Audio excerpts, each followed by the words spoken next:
Welcome to the Daily Coach's Sports Leadership Lessons, a reading of some of our greatest hits from more than 6 years of email newsletters that have been read by tens of thousands of leaders and learners. If you want our latest newsletter delivered to your inbox every day, you can subscribe for free at thedaily.coach/subscribe or follow the link in the description. The Silent Agony of a Coach. In 1972, a 31-year-old Bill Parcells was coaching the linebackers at Florida State. He had left Army in 1969 as the defensive coordinator to further his career working in Tallahassee, and now he was reading Bill Libby's book, The Coaches. In the preface, Libby described the coaching profession in 1,039 words, and Parcells was so smitten by the author's portrayal that he condensed it even further, keeping the most relevant parts and laminating it. Throughout his career, he would reread it for inspiration. Even though some might not carry the official title of coach, this passage can help us navigate the tough times that undoubtedly lie ahead. We can substitute the word coach for leader, student, parent, teacher, or anyone else trying to improve his or her lot in life. The passage. He or she is called coach. It's a difficult job, and there's no clear way to succeed. One cannot copy another who is a winner, for there seems to be some subtle, secret chemistry of personality that enables a person to lead successfully, and no one really knows what it is. Those who have succeeded and those who have failed represent all kinds, young and old. Inexperienced and experienced, hard and soft, tough and gentle, good-natured and foul-tempered, proud and profane, articulate and inarticulate, and even dedicated and casual.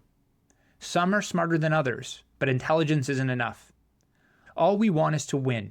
Some want to win more than others, and just winning is often enough. Losers almost always get fired, but winners get fired too. He or she is out in the open, being judged publicly almost every day or night for 6, 7, 8 months of the year by those who may or may not be qualified to judge them. And every victory and every defeat is recorded constantly in print or on air and periodically totaled up. A coach has no place to hide. He or she cannot just let the job go for a while or do a bad job and assume no one will notice, as most of us can. A coach cannot satisfy everyone.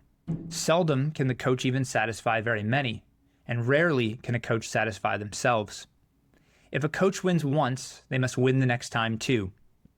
Coaches plot victories, suffer defeats, and endure criticisms from within and without. They neglect their families, travel endlessly, and live alone in the spotlight surrounded by others.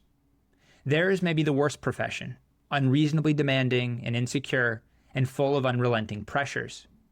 Why do they put up with it? Why do they do it?